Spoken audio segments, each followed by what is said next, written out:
Hey, good evening, everybody. It's the NC Speakeasy. This is JN and Menor with my two Westies. The furthest west is the one, the only. Chris Green. Chris Green, how are you doing?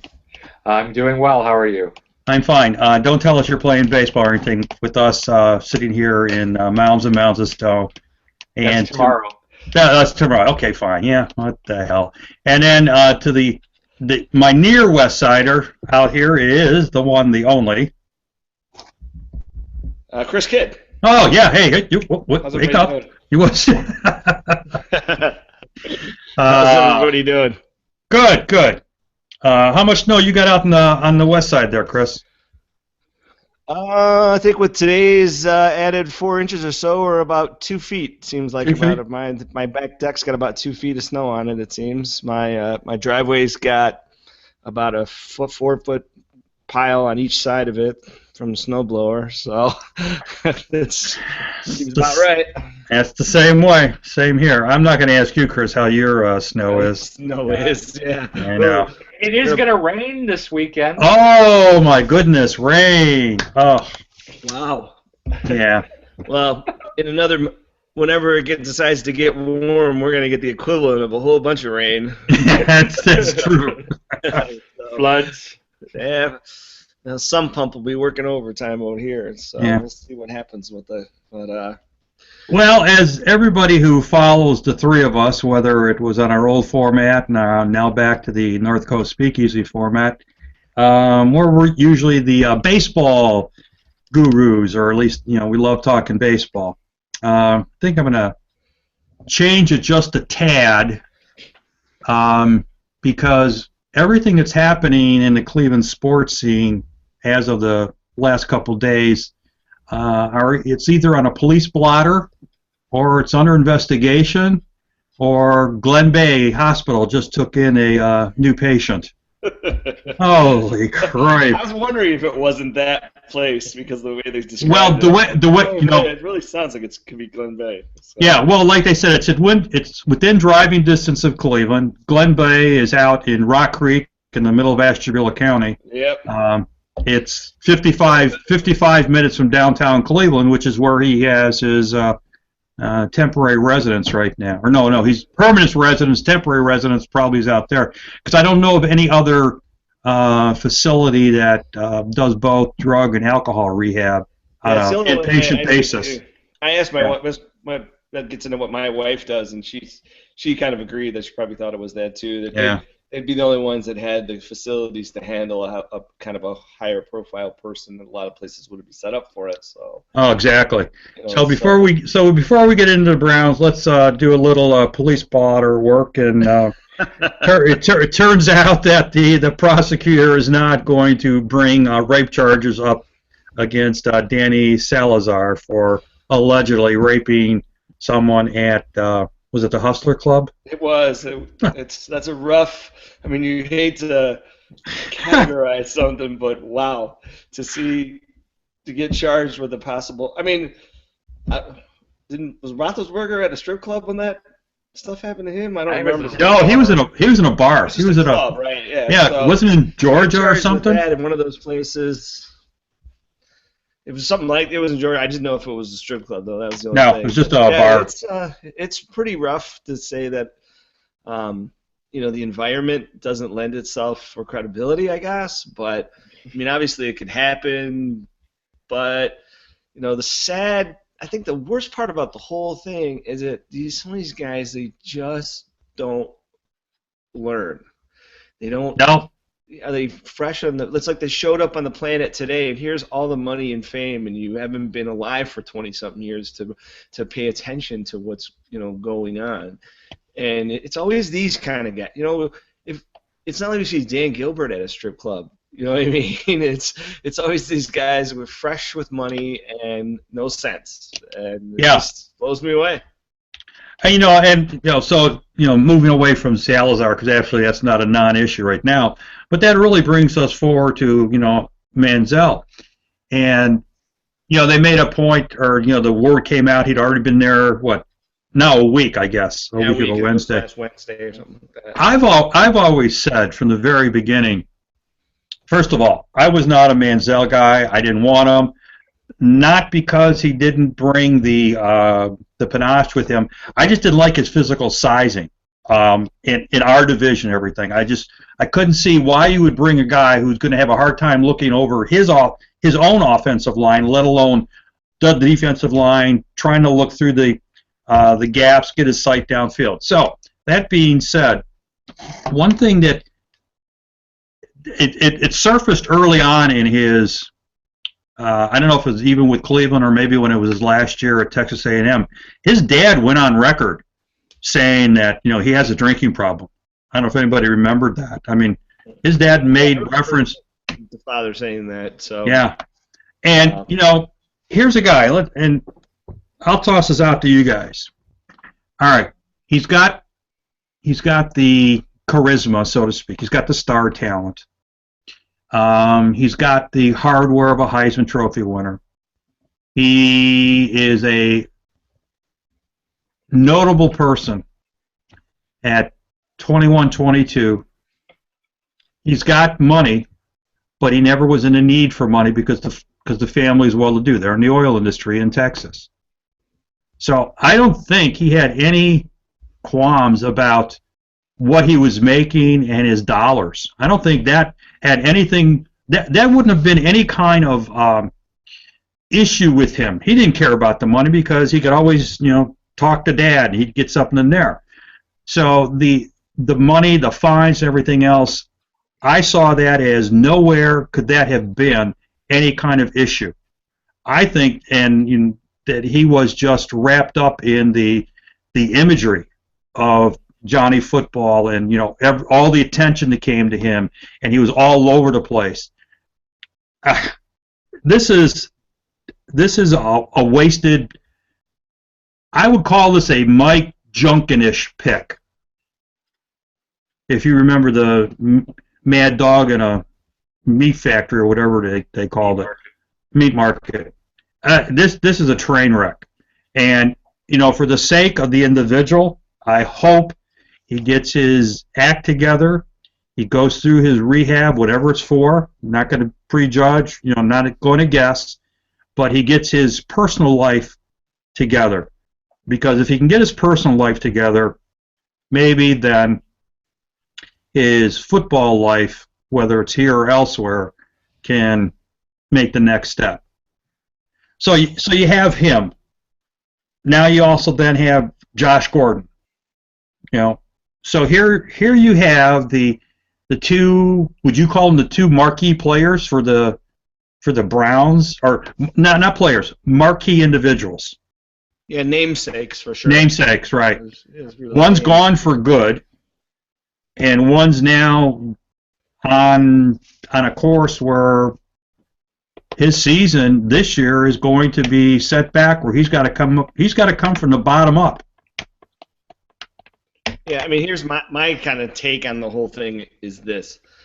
Hopefully, what happened is the loss of the football hit him. The idea that he would no longer be playing football anymore has kind of hit him, and that part of the thing that he has maybe gotten a chance to see that from is what happened to Josh Gordon, in that someone said, you're a year from that, right there. There's a chance that Josh Gordon will never play football again. He's been laid out, all right, you have to earn your way back. But it's been taken away from him completely. So you have to kind of hope that this stripping of this and the realization on his part that his football life is in jeopardy. It is hanging in the balance. And hopefully that this is the first of many steps that he can take to try to earn himself a spot on an NFL on the Browns as the starter or whatever it is. I mean, I don't know if his skills translate. He isn't the kind of guy I would want, but he did whoop Nick Saban's butt one time, and if he had a even slightly better defense, he would have did it 2 years running, frankly. Mm-hmm. So he has some semblance of skills. I'm not so sure that He is more the period in this sentence, which is the truth of the matter is that the top 25 football skills or college football teams are mostly putting out skilled players whose skills don't translate to the NFL. And when you watch on Sunday nights and they whip down those colleges and you start seeing when the backs and receivers and quarterbacks come in, you're starting not to see, you don't see Alabama, Ohio State, you see any of the top things because the style of football that they're playing doesn't lend itself to the NFL style that they play, that it doesn't have longevity. It's easy to play this, bang up, run the quarterback style when you're changing quarterbacks every 2 to 4 years. But when you're an NFL team and your quarterback's got to last 15 years, it's not possible. It's absolutely not possible. And where his skill might be the period in that sentence where, they're really not preparing. Their skills aren't NFL skills, and they're going to have to hunt elsewhere. And, the wake-up call might be for a guy like Johnny. Yeah, that's true. It's a good point. You can only hope that this is his wake-up call, at least for the as far as the Browns are concerned. I mean, obviously, anybody who's struggling with addictions or whatever it is he's got going on, you don't want them to suffer, especially somebody who hasn't hurt anybody to this point except himself. I hope for his sake he does get better and he gets his life going on, whether that's as the quarterback of the Browns or just as Joe Schmo, whatever he ends up doing besides football. But obviously it'd be much better for Browns and Browns fans if he can come back and be a competent NFL quarterback. Whether that's possible, who knows? But this is a step towards that, but it just depends, number one, how seriously he takes this. And then after this is over, then he's got to work on the football side of it, because obviously after he didn't win the starting quarterback job last year, he didn't do a damn thing the entire season. So he's got a lot of ground to make up on that end of it as well. So this is just the first step in a process, and I hope it works out, but at this point I'm not optimistic. Do you see a future with? Yeah, right. He's definitely got to prove it. Being the fact that he wastes a complete year, talking Manziel, and the way he flamed out at the end of the year, where they had to bring Hoyer back in for the last game of the season. He missed his training program or his rehab in the hotel, where he had to walk down a hall. Same with Gilbert and everything else.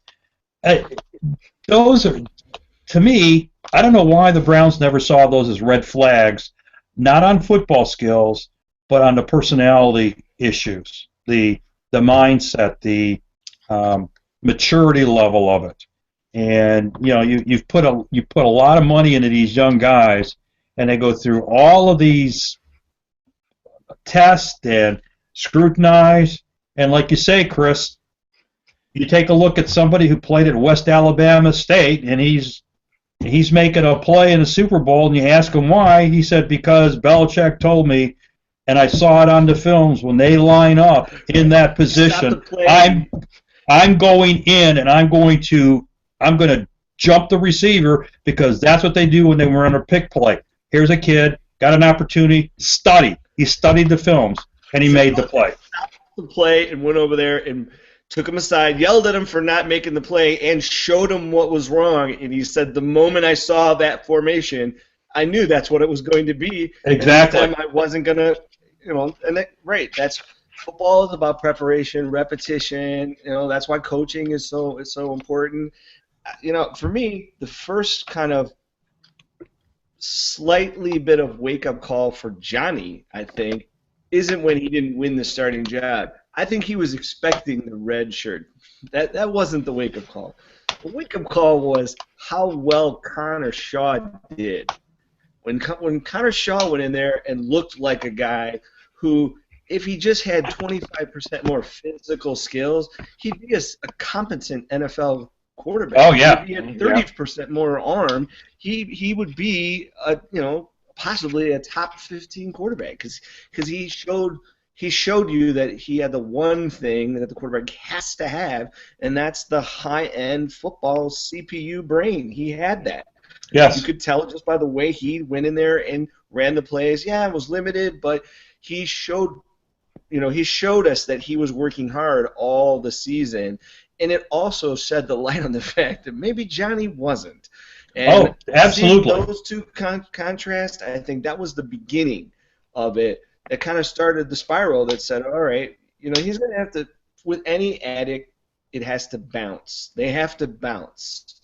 And I think the culmination of that, the Friday thing, the not, being able to play, everyone calling you, not dedicated, those guys writing the articles saying what a joke he was and that, and then Josh finally watching Josh basically throw his whole career away. Hopefully that's the culmination that says, oh my God, I have to do something or I'm never going to get to play football again. It's like it's the Brett Favre-itis, Brett Favre, that was his problem really, is that he had the, oh my God, I'm never going to have to play football again itis, and that's why he kept coming back. Fortunately for him, he had a great career and a great amount of skill to keep him being able to come back. But it's really not much different, It's just if Johnny never got a chance to be the Brett Favre, but it's kind of the same thing. And you're hoping that can be the thing that drives him. He'll always have money. He comes from a place where he's always had money. He can't fall back on, I was poor and I was, he was privileged his whole life. It's almost the opposite of Josh Gordon. Right. It's almost opposite of you came from this thing, suddenly it's stressed on you, you don't know how to handle it. No, he grows up in a place where he always had the silver spoon and he never had to work for anything and it all just came to him. Johnny, that's a tough. I was telling somebody the other day, you can judge all you want. I'm not going to judge Johnny's rehab or anything like that. Johnny, knock yourself out, Johnny. Do what you got to do. But I'm also not going to judge this. There are very few people on this whole planet who will be able to understand the kind of environment that guy lives in. I mean, there's not many people who could, and it's not just the money and the access. The fishbowl. This, 25 women lining up to have sex with you, all kinds of. There's not many guys on the planet who could survive this. I mean, he's not just Johnny. There's a lot of guys who would be dead in a ditch on the side of the road if this happened to you, let alone to have to perform in a high-end job where only 0.001% of the people succeed enough, at it. Whereas, it's a tough. I'm not going to judge him for that. I'm hoping that he can get the help that he needs, but only Johnny can do it. I've been thinking about saying that maybe all the Cleveland fans that are all on Twitter should get together and block Johnny. Everybody unfollow Johnny and block him. Because it might be one of the best things you could do for Johnny. Just turn him off. And say, you know what? I don't care. Get your butt together and make my football team that I like to watch a better football team, or I've moved on. And I don't want to know. I don't want to watch. Not that I don't mind NASCAR, but of course one of the appeals of it is that you're in a circle that you almost know there's going to be a crash. Right. I don't want to watch this NASCAR event where he's speeding at 200 miles an hour into a wall, and I don't want to look away. I just don't want to see it. I guess that's how I feel about it. But hopefully he can get it together. All right. Josh is a whole other story. We didn't talk about Josh too much, but everybody that's going on about cut Josh, don't cut Josh. I sent out a tweet today, and this is absolutely the truth. Treat Josh Gordon's contract like a penny stock. You already paid for it. It's only worth a penny, but someday it might be worth something. That's true. He can't have any contact with your team. He can't do anything. But you got a year and a half of that guy under contract. And if he can come back and show you something, you might be able to trade him away to somebody. You may never have to play him, but you have him under contract.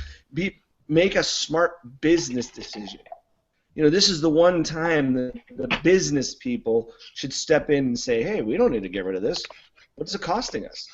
It's one rare time that the business people should be making that decision because it has a value. Who knows what it would be? Well, the value is the value with Gordon is basically the potential of him returning. That's it. Because like you say, no roster spot, no salary cap hit. Don't have to worry about him. He doesn't have, he could go wherever he wants to be. If he has his mindset, like he said in his letter, he's not an addict. He's not an alcoholic. All right, you've now got until this time next year to tell us and show to us that you are, in fact, not what everybody thinks you are. He still has to go through his testing, his blood test, for drinking and drugs, and a lot of people are all pissed off. He had drinks with the team. Okay, fine, he had drinks with the team. He thought the last game was done. It was okay. No, that again goes back to if you are serious about your sport as a professional, you will know everything about what has to be done to stay in the good graces of either the team or the league. And if the league and his discipline said it is not until the season is over that you can now then partake. However, and he it's just like it drives me crazy when they blame it on the fact they didn't know. Well, you've got a cadre, you've got Drew Rosenhaus, you got the cadre of attorneys and business people. Somebody in that grouping didn't stay on Josh and say, this is what you have to do, or Josh didn't ask the question like, okay, it's the last game of the season, we're over with, is the season ended? To me, again, that goes back to, like what you said, Chris, the intelligence of the individual cannot be overlooked and taken for granted just because he's got a lot of skills. It doesn't, because it's going to be the detriment to the individual, and if the individual is then a detriment to the team, what do you have? You have the Browns organization. Yeah, it's rough. I mean, you read the letter and it reads like, I'm not this, I'm not that, I'm not this, but the actions, if you look at everything that he wrote in there that is a reason, excuse or whatever for the way things have gone, they all have an underlying action. And, the first problem is, I don't know if you're an addict or not, I don't even care. What I do know is your actions show me that you are irresponsible. And I don't need to even know you to judge this, because you can see from the outside the choices that you are making are you're either an addict or you have a mental problem. I mean, there's no one way or the other. Driving your car super fast on the highways, drinking and driving, going way back, all the way back to college when you had these drug problems that got you into the problem that you're in now. Is it that you think these rules were put forth to curb behavior? They're not punishment. They're put forth to curb the behavior. Right. And he's never paid the penalty that is designed to curb the behavior. It's like the Marshawn Lynch fining thing. The NFL doesn't want to fine him. They want to curb the behavior, and they figure out ways to get at you in a way to get you to behave the way you want. That's why the fines are progressive, because they don't want your money. They want you to do what they want, and the best way to handle it is to curb the behavior. Right. This is the same guy, and it's about personal responsibility. You have to take personal responsibility for your life and your career. And now your career is in the toilet. And I'm more likely to catch an NFL pass than he is, frankly, at this point, because not only does he have these problems with the league, but he has denial that he needs to rectify himself, that he needs to put forth, even if he doesn't believe it. He needs to go. He's one of those guys that says, I'm going to never drink, do drugs until I am done playing football.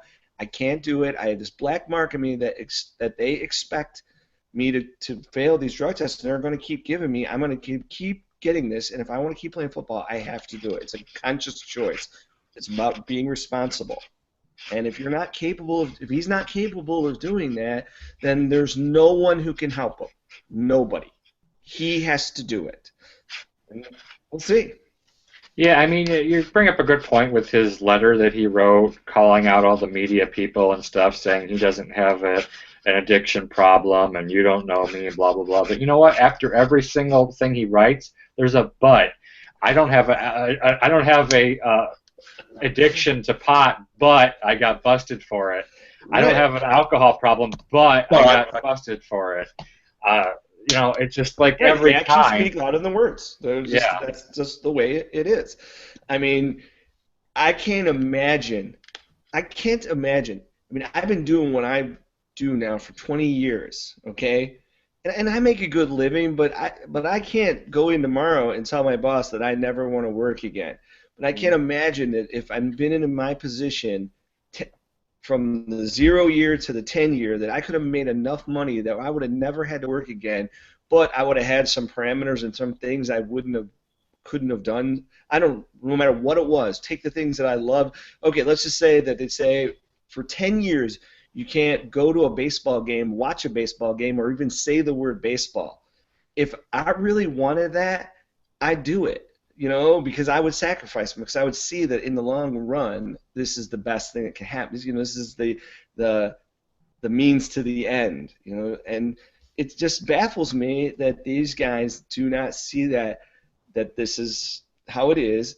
And the worst part is the excuse that you come from a poor family. I get that, but somebody's offering you the chance to get out of that. That every human being that we spawned from your loins forward would never have to work. This is about being socially responsible and stuff. And you can't tell me no matter what, you know right from wrong. Well, and go ahead, Chris. Go ahead. It's a good point, Chris, that I was going to actually say, too, is that, he brings up where he grew up and what kind of environment he grew up in, but I can probably show at least 10 to 15, 25, there's probably a lot more than that, NFL players who grew up in the exact same circumstances that don't have the issues he has. Sure. Absolutely. It is about choices. And the other thing, too, about all of this is if he's got these people around him who are trying to lay the future for him, someone probably has to say, look, your career in the NFL is going to be basically a drop in the pan for the time spent for it through the rest of your life. So you have a short period of time to make a complete and total commitment to the game, sacrifice everything else, put it by the wayside, because before you know it, boom, it's over with. I tease Ryan, my son, about this when I remember going up to Bowling Green when he was a high school senior, going to be went up for his orientation, and he was just sitting. We've all been through it individually, probably with the kids. Chris, you're going to have it later when your boys grow up. And you're going to tell them this. You're going to tell them this. Said, look it, and I'm telling from my life story, my life history. Said, you're going to go into college thinking it's 5 years, 4 years. It's going to be like, wow, it's going to be forever. And those 4, 5, maybe even 6 years, depending on what you're going to take, are going to fly by so fast. You're going to look back and say, where did all that time go? And if you don't make the conscious decision that I'm here for a purpose, and I need to put everything I have towards that end goal, a degree or a fulfilled professional career, you're opening yourself up to have little obstacles that normally shouldn't be there create roadblocks that's going to trip you up. Ryan saw it. Ryan saw it with his education. You know, the light went off a couple of years ago, and he says, "You know what? I blew 5 years." It's okay. You blew 5 years. You now acknowledge it. Now move forward and don't worry about it, which is fine. You made the right step. Same with Josh Gordon. Same with Manziel. They have everything right there. And like you said, Chris, if that would have been offered to any one of the three of us, that opportunity of saying, okay, an NFL career is 5 years. You'll have your rookie contract, maybe another contract, and you, your family, and maybe a couple generations can be set for life, but all you have to do is perform on the field, move all of the noise out of your life, and dedicate yourself to what you need to do to be the best player you can be, and you'll be successful. And it falls on deaf ears. No, it totally is. I mean, I give this kind of talk to young people sometimes or whatever, and they've all seen the Karate Kid. Remember Mr. Miyagi has the little scissors and he's clipping on the tree at the bonsai. Bonsai. Yes. Right. Your life is like a bonsai tree, Yep. and as it grows, these little sprouts sprout out around it, and you have to decide whether to nurture those buds or to clip them. Everyone goes through the time when you look around at your friends and say, yeah, no, yeah, no. Yes. It happens to every person. Absolutely. It happens with your high school friends. If you're lucky enough to go to college, or if you serve in the military and then you go to college, then you have friends as you grow up. You have same interests. Those kind of things parallel. But some friends come in and some friends die out. You just look at them. I'm 47 years old and I have a couple friends that I've known since high school, but we don't hang out or talk anymore because a couple reasons. One is that I have a couple younger children, and I had children when I was older, and their children are grown, so we're kind of out of sync. Or right. Drink too damn much. It's like, what? This is a person that I can't. My life doesn't allow me to do that because I have responsibilities. I have a responsibility to take care of the people that I have, created and committed to. And these football players, they're kind of the same way. It's like you have to. This is a higher kind of calling, and if you're going to do this, then you want all the accolades that come with it, then you have to be willing to put forth the hard work. And for some of those guys, I totally understand that they have a hard time understanding what real hard work is. They all come with a through the roof talent level that 99.99% of the people on the planet can never understand. They just have it. And then what happens is once they get in the group where it's all those guys, that it comes down to preparation, how much you're willing to be committed to it. That it's just not, you're just not the fastest kid on the block because the genetics give you that. You look around in the NFL, everybody has that. So you need the edge, and the edge comes from hard work and preparation and dedication. Guys like J.J. Watt, where he's like, I don't even have a girlfriend. He's already studying film from last season. He's willing to put in the 10 years. Or was it Steve Young? He didn't get married till he was, 2 years out of football or something like that. So he didn't want the distraction. He wanted it truly to be it, so that he could make sure that he would have a great career. And I think that's universal. There's very few guys who work that hard like that don't succeed. It just is the way it has to be. And if a guy like Gordon wants to fix his life, he's going to have these realizations, and you got to get away from the it's not me. The first step is of wanting help is looking in the mirror and saying, I'm the problem. If he can't do that, Johnny, same way. You got to look in the mirror and say, you know what? I'm the problem. I got to fix. Only I can do it. Nobody can do it for me. Nobody's going to hand it to me. I have to earn it. And Gordon, he's really going to. Has there been any? I don't even know if there is. There been anybody that's been on one of these extended suspensions. That Blackman, he's not back Jacksonville. yet. No, he's He's close. not back yet. He's there close, have been but I mean, anybody right. But that I he's know of. eligible. He's eligible for reinstatement sometime this year. I mean, it's And Jacksonville says they're going to. Jacksonville says they're going to bring him back. So I don't know what was transpired, but it's apparent that Jacksonville is willing to bring him back, and whether he's done what he was supposed to, that's it. But it's almost like this is your last chance agreement, and this is the agreement. You can't do what you really want to do. You can't play football. You can't get all the hoopla, the glory, the accolades, the roar of the crowd. You're not going to hear it. You can hear it again if you do this. And if somehow or another he doesn't get that he has to do it, he's never going to see a hash mark again.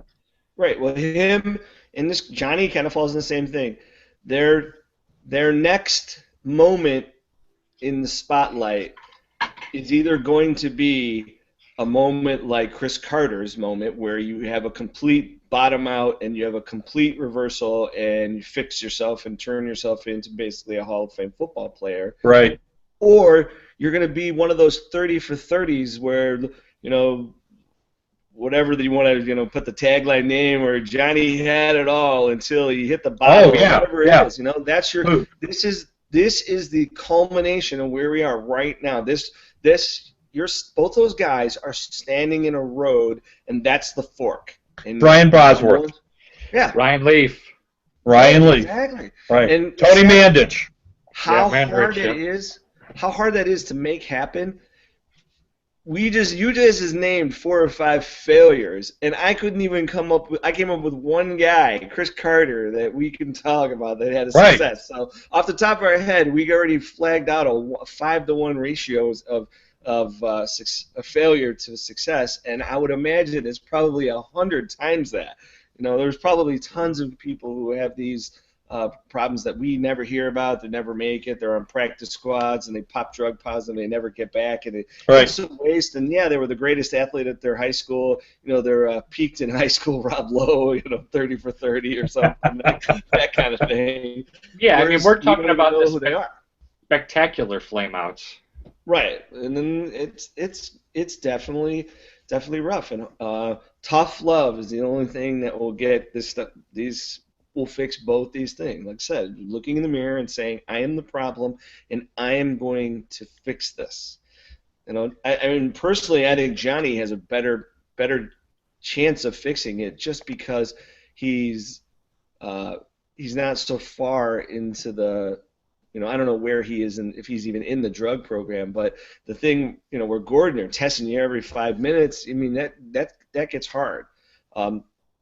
One other kind of thing on the Johnny thing, which is, I heard a local guy here on the radio say this, and I really do believe this, which is Johnny will have the hardest sobriety on the history of the planet, because there will be nothing but people trying to get Johnny. Hey, Johnny, here's a drink. Trying to get pictures. Oh, yeah. Of Johnny drinking. Yep. Hey, Johnny, here's this. I mean, he literally will have one of the hardest sobrieties ever. And, hats off to him if he can. He's going to have to put himself basically like in a plastic bubble where it's just. Yeah, he's not going to be able to go out to the bars anymore. Yes, no. Because he's going to have the toughest sobriety in the history of sobriety, because everywhere he goes, TMZ and all the other ones, they're lining up people to pay people to try to lure Johnny back into being the Johnny that is on the Swan. Right, and there's going to be somebody who's going to be there with a camera phone watching somebody offer Johnny a drink, and Johnny takes the drink and intends to put it down and push it away, but there'll be a picture of Johnny taking and having a drink in his hands, and then all hell breaks loose. I agree. So, yeah, he's, I hope that he can understand this, because I think that, the reality, again, not just like I said before, that me, you, and the average guy can't understand the kind of life and the kind of access this guy had, and not only that, but we will not be able to understand the kind of scrutiny that his sobriety will have. And he better be ready for it, because it will be even though it's an everyday struggle for every person who has a drinking problem, it will be 10 times that for him, because you'll have the average person doesn't have 10 people waiting outside their house with hey, here's a beer, here's he's going to have to live a life just like that. Yeah. And it's going to be rough. But I don't know if I want to say rough. It's going to be a challenge, but he made it that way. Your life is the culmination of the choices that you make, and now you've made some choices to try to get a reset on some of the other choices that you made, and if you're willing to stick to it, hopefully it can come out for you. But ultimately it has to be both those guys. Your life is the culmination of the choices that they've made. Well, on that sobering thoughts, let's kick this up to the front office now. Oh, those guys! I was so adamant before today. I was like, it had to be like a couple low-end staffers or something like that. It can't be. And I said, it can't be Ray. Ray was a player. I think that's the most disappointing part of the whole thing, is that Ray was a player. He knows better.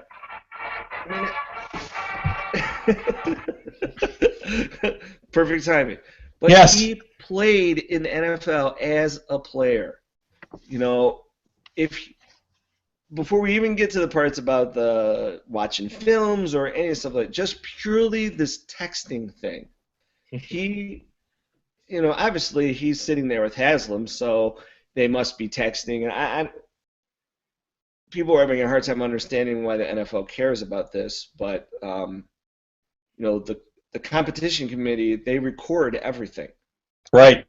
They have sideline cameras, they have audio recording, the digital recording, they record everything that goes over the tablets. They record everything so that they can make sure that both sides get fair and equal access. That's right. No one gets a jump up on the other competitive edge. So having these phones that you can text outside of these controls is tantamount to cheating, no matter what it is, because they're saying it's outside of the controls. How do you think they come up with that list every Tuesday of all the fines? They have somebody's job it is who's to sit down and they watch everything. They watch the games, they watch the sidelines, and then they make lists and they pass out the fines. I mean, the fine list, most people don't know where to look, but you look on there, you can find the list, and it's, your socks aren't down, there's too many members on the bench. I mean, there's all kinds of stuff where they pass out fines for all these things, because that's how they control it. So is it cheating? No, but this is a $32 to $40 billion business. It's all about control. Anybody who thinks that they don't have absolutely 100% control is nuts. Yep. We're talking about billions and billions of dollars. You don't succeed at this high level without having super control of your brand. And there's a lot of owners are successful billionaires, and they have to get these 32 guys in a room and corral them around how to push this forward and make money despite the 32 egos. And all these rules are what do that. That's the only way they're able to survive. If it wasn't, it would be a damn free-for-all purely for the guy who has the most money in the room. And the thing that's going to be so damaging through all this, from what has been leaked out by Mary Kay Cabot and La Canfora, the NFL has pinpointed who sent the text and who received the text. Yes. The text received was the quarterback coach. Yeah. Okay. Now, the question is, someone said, well, how did they know? Well, because, like you said, Chris, they have ways of knowing that. No, here's the first rule. No football coach can have on his personal being, during a game, a phone. And you know what happened, right? They just pulled up the video. Yeah. And they just scrolled through and said, all right, let's watch the coaches. And there it is. Watch the sideline, and they see somebody pulls them out of their pocket and look, and they're like, all right, there's a guy with a phone. So you've got Ray Farmer sending it, You've got was it Doggins or Loggins. Loggins? Darrell Loggins. Yeah. Al Loggins. Dow, Loggins right. or something Whatever. like that. He's gone. Now he's the recipient of that. And you've got to think, go back to the same thing we've talked about with Manziel and Gordon. What were you thinking when you did that? Right, yeah, that's the scarier part, Franklin. It's not that you did it. Yeah. It's that, what were you thinking? Did you, what was the reason you were doing this? It's crazy, and they might have to fire him. They might be forced to fire him. I mean, I'm one of those guys who says, look, they got to keep the continuity, but they may have no choice. They may have no choice whatsoever. If it's more than a game suspension, they might be forced to fire him. And Yeah. then the lock and forth thing, all right, some parts of his article were, I mean, of course, most of it's probably true, it's fine, but, him alone, now I'm to the point now I don't even see him. When I see his face, I don't see him. I see Lombardi. Every time he talks, Yeah. that article he wrote had 3 hands in it, and they were obvious what they were, and that was Kyle Shanahan, Mike Lombardi, and Joe Banner, and that's all it was. I mean, who in the world? The Kyle Shanahan part where they said he was the hot coordinator or something, or one of the best coach on their coaching staff. No way. He wasn't there. Did they watch the games? He wasn't. Yeah. He wasn't the best coach on this coaching staff. All right, the D guys did a pretty good job. Yes. Right? He was the best coach. This guy got the pedigree from the family or whatever. But I didn't see anything that. Fine, you want to go move on or whatever. I mean, he just ejected because he thinks that they're all going to get fired and didn't want to be part of that thing, and that's fine. And I don't blame the guy for that. But, those comments in his thing, in that article that said he was this great person or whatever, or, the other marks they made that obviously were, kudos to Lombardi and Banner or whatever, it's so tiring. But the one thing I absolutely loved, and I love this, and I hope to God someday it actually comes out, is the PowerPoint. The PowerPoint, I would pay $10 to download the PowerPoint. I would give $10 American for a copy of the PowerPoint that he took in there with Mike Patton. I would. He could make $10 million because I can imagine there would be enough people that would say, for $10, I'll download an encrypted copy that only you can see for 20 minutes and then it'll disappear, and like, all right. For some people who are maybe going to catch this podcast and aren't familiar with that, go in and explain what you're talking about on that PowerPoint, Chris. So supposedly he showed up with a meeting. I think it was just with Patton, right? I don't think it was. He didn't do this to Haslam. He did this with Patton. He showed up with a meeting with Mike Patton, and he whipped out a 32-slide PowerPoint presentation of the reasons why he didn't want to be on the Brown staff anymore. Isn't that basically what it was? Yeah, exactly. Basically, all the screwed up, coaching problems and micromanagement and player personnel problems, and I mean, it's a mystery to what it actually was. Like I said, I would die to know what it was. Yep. But I would, like I said, $10 for the PowerPoint and to watch if they videotaped it of all of them in the room watching it. It would be worth gold. It would be totally worth all the money, because just to watch Mike Patton. I just say his reaction had to have been priceless. Oh, exactly. Absolutely. I like Mike. Absolutely. This probably was going to really sound bizarre, but I'm starting to feel about Mike the way I kind of felt about Bill when he was here, which is weird. It's like, all right, this guy is a budding guy. He seems to have his stuff together.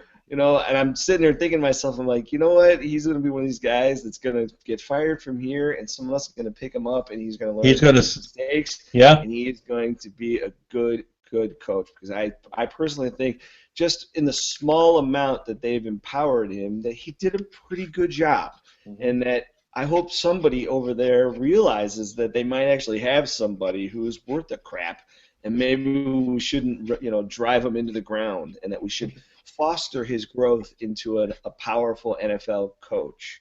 They have, I hate to say this, but they have to restructure their hierarchy in this manner, in my opinion, looking at it from a business model.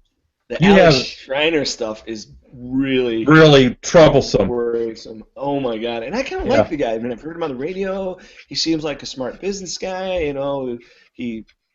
I was thinking to myself that the Browns themselves on the business side seemed to be in pretty good hands, that he seemed pretty competent.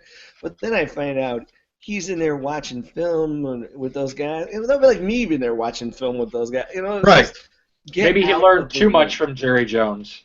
Well, right. Well, that's the point I was trying to get to, is that you need to have somebody that Ray Farmer, GM, Patton head coach, Alex Steiner, business manager, business VP. There has to be somebody those three report to before it goes to Haslam. Haslam has got to isolate himself, and it's going to be hard because he's got an ego.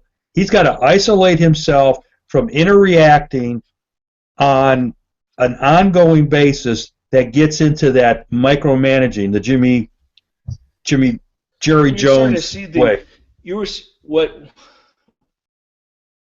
I guess what we didn't see, I mean, we're not in Dallas, so what we're seeing now in the first 2 or 3 years of Haslam is probably a real similar stuff that was going on in Dallas when Jones first took over. Right. The only difference is that the Cowboys were a loaded team who had loaded talent. So in the first 2 or 3 years that Jones was there, they were stacked. So they didn't have how bad he ran. They were so good that it made up for a lot of mistakes. Whereas this is a difference, is that this team was pretty bad when Jimmy got it. So he's not. And plus Jerry Jones had somebody who was willing to stand up to him in Johnson. Right. Jimmy Johnson. He was he had no bones telling Jimmy Johnson or Jerry Jones to go screw himself. After that. That's right. Shan Gailey and all these other guys that they. That's when it all fell apart.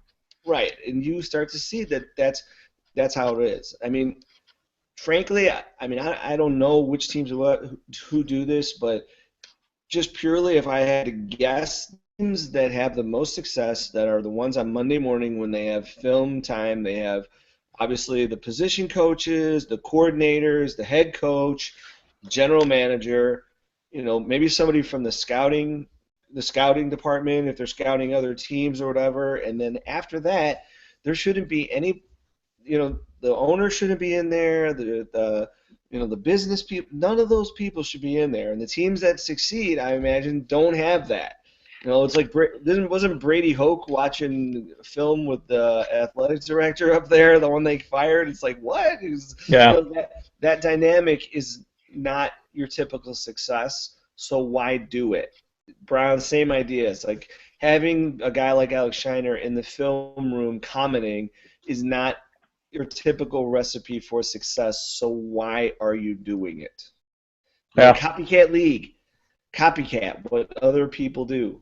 That's the successes that you see. And very hard to convince me that the financial and business people that help the team make money and handle the contracts and different stuff are breaking down film. Not the teams that succeed. You're not going to convince me that goes on. And until Jimmy Haslam is willing to, then it's easy for me to say, it's like, yeah, here's $1 billion, but I'm going to turn my back on it and show up and root for my team, but I'm not going to get involved in it.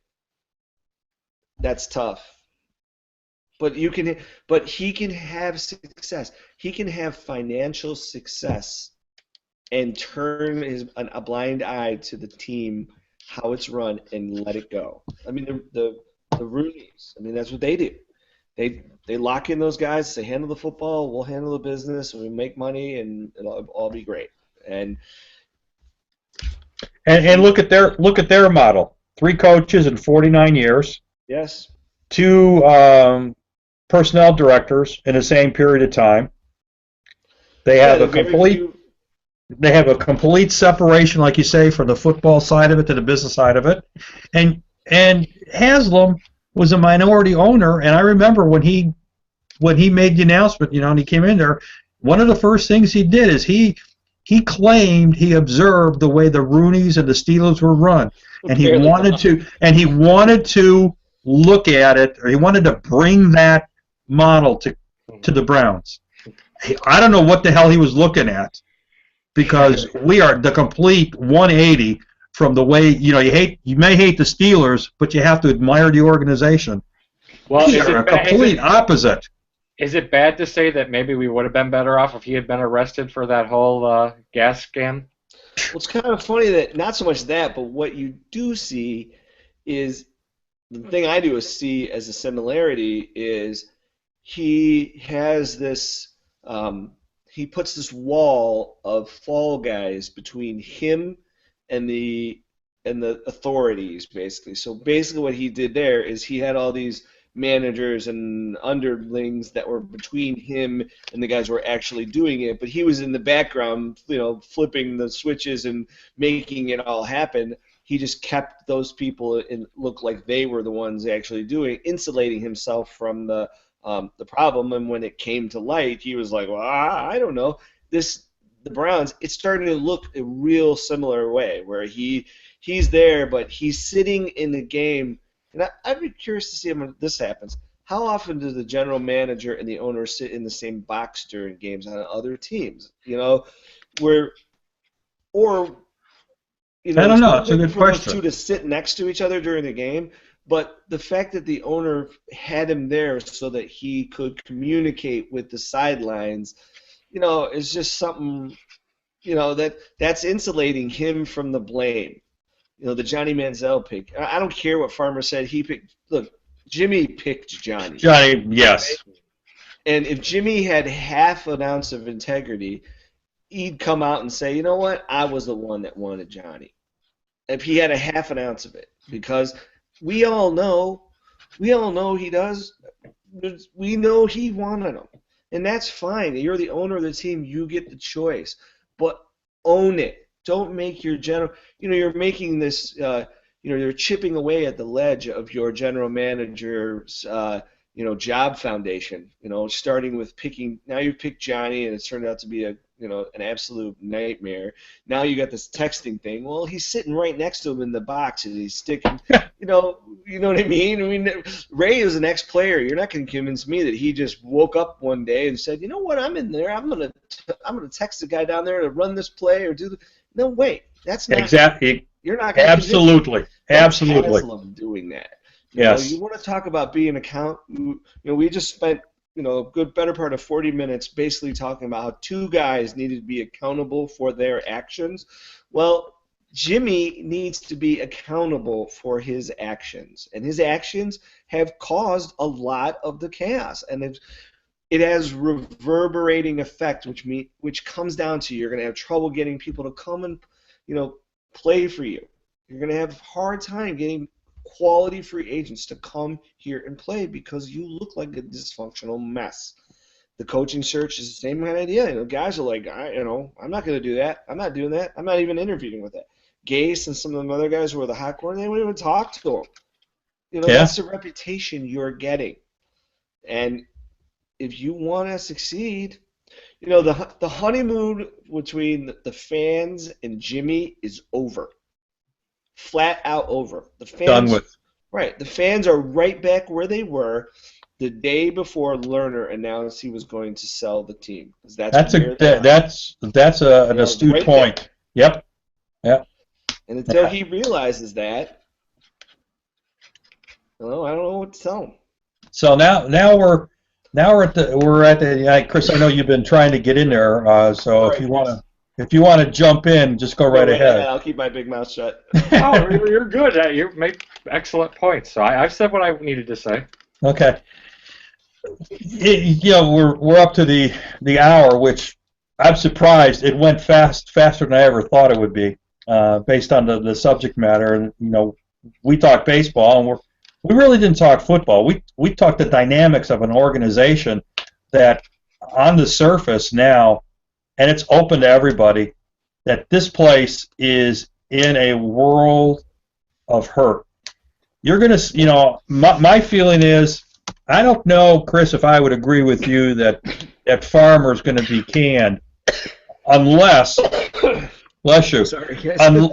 unless the NFL has so much, and they present it, that there's nothing else to do, unless Haslam falls on the sword and said, now he was acting on my behalf, and if anybody should be hammered, it would be me. I don't see that happening. So now you're going to lose your general manager for whatever they're going to hit him with. They're going to have a financial hit, which is nothing really, and then draft choice, depending on what the draft choice is going to be. Now here's the kicker: you got 2 first-round draft choices. There was a report before all of this crap came out that there's a feeling that Cleveland is trying to package their first 2 draft choices, first-round draft choices, and other pieces and parts to try to move up to 1 or 2, with their mind set on Mariota. Now, obviously, that's a pipe dream. Although I've been texting that and tweeting that out since I think my first one was October 31st. But so you got that, and now all of a sudden you've got a general manager who has got a bullseye on his back, and it might be a death bullseye. Now what do? You got to have a new general manager. So that'll be his 3rd one, Holmgren, Eckert, you mean. and Eckert, and then you had Banner and Lombardi. He's had the team for 4 years, and he's cleaned house 3 times. My God, like you say, Chris. And now you're listening to some reports that Jordan Cameron does not want to come back, regardless of. And tell you what, with his concussions, I'm not too upset about that. I agree. Number one, but it's just the appearance. Right. This is one of those things. Right. This is the thing where the reality is actually factual based on the appearance. Right. Perception being reality. The perception of the Cleveland Browns, the reality is, yes, it's dysfunctional. They are messed up. They have no idea. No one knows what's going on. You might have a group of coaches in there, Petten and his true people that he believes in and believe in him. I think they're the only ones holding this thing together right now. Well, I think some of the reason that he picked the offensive coordinator and the quarterback coach and the offensive control guy, they were all his guys. I think he went in there and said, listen, either we're going to take, we brought my guys in on defense, and the defense did well, and I want to do the same thing on offense. Or maybe he, threw down the gauntlet and said, "Let's fire me." We want to either we're going to do this my way, and snatched up some of the power maybe, because it looks to me that all the guys they hired were Petten guys, and. Everybody talks about, nobody ever heard of him or whatever. I don't care about that. I don't care either. No. I don't care about that guy at all. Nobody ever heard of 90% of these guys who end up being successful before they are successful. All right. And maybe that's good that he did that, because then that's securing him for the present and possibly the future. In the fact that, let's say this thing goes off the deep end and Haslam just cleans house again, but on the surface and behind the scenes you find out that it was Petten who was doing the damnedest to keep this thing afloat, and he got cast away. And like you say, is this a Belichick situation reincarnate itself in a couple of years? I don't know that. I just noticed that the guy. But there's a possibility. He looks as competent in the X's and O's as Bill did in his years that he was there. I mean, I mean, Bill would probably. I never saw Pettin rattled on the sidelines. Not at all. He didn't look like a first-year coach. I think. No, he didn't. No, he didn't. Absolutely. He made time management mistakes, but all those coaches, it's easy to get caught up in the moment, no matter what. I mean, Belichick got bailed out from the pretty big gaffe in the Super Bowl over there, which was exactly one timeout. If they'd have scored and they lost the game on that, there would have been a whole bunch of people saying, "Whoa, they were there." I heard somebody say, "Well, he was just keeping up the pressure on the offense as the clock is rolling." I'm like, "Yeah, that's fine, but if they punch it in and you had a chance to give Tom Brady 1 minute and 20 seconds as opposed to 40 seconds." And no timeouts. What are you doing? Yeah. And he's as a competent of a coach as there is, and it's easy to, like I said, it's easy for me to criticize it now. I don't know what he was thinking or whatever, but he would have took some heat behind the thing, and some of that comes in the fact that you're so into calling the he handles the defense. He's so into that it's easy to let the part where you're running the whole team slip away. It happens to lots of those guys. It does. It happens. So, but as far as Patton goes, I didn't see. He didn't look overwhelmed from the first whistle the way Pat did. The way some of the other coaches looked from the So hopefully that they can reconcile. I don't know if it was talking with you guys, but I did tell somebody that this pick of Johnny Manziel and this quarterback situation may come down to the fact that they haven't lost enough. God, they yes. have to lose more, a lot more. They might have to be worse in order to fix this problem. I mean, now how many times have we gone? All this stuff. I mean, you might have to put yourself in a position to where you have the pick. If you could figure out that there's somebody who's going to come out next draft, not this one, but the one after that, in 16, target that person and say, well, I got to make sure that I'm going to be in a position to get that thing. Boy, that sounds vaguely familiar. I think somebody else might have done that. Oh, the Colts probably did that. Amazing that could be so successful. But if that is possible, I mean, I know that's not popular with the fans, but you might have to, win 1 or 2 games and suffer through. I'd put Johnny out there. Stick him out there and get him pounded. Take care of both. That'll take care of both problems. Either Johnny will succeed, or he'll get his brains knocked in, and that will suck, and they'll be in a position to get. I mean, I can't be the only person thinking this. They have to be thinking this. They have to be having these conversations in the private parts of their office. They have to be, because I don't know that much about football, and I'm thinking them. So if they're getting paid to coach football, they have to be thinking the same exact thing. At least it seems to me that should be. So. Well, guys, it was an interesting hour and then some on this, and I'm 2 weeks. Don't forget, 2 weeks from today, pitchers and catchers do report in Goodyear. So. Yeah, next time leave on Friday, right? Yep. Yeah. Next time we get back together, we can actually talk what we love to talk about most, and that's baseball. And Chris will have. Before you go. Yeah.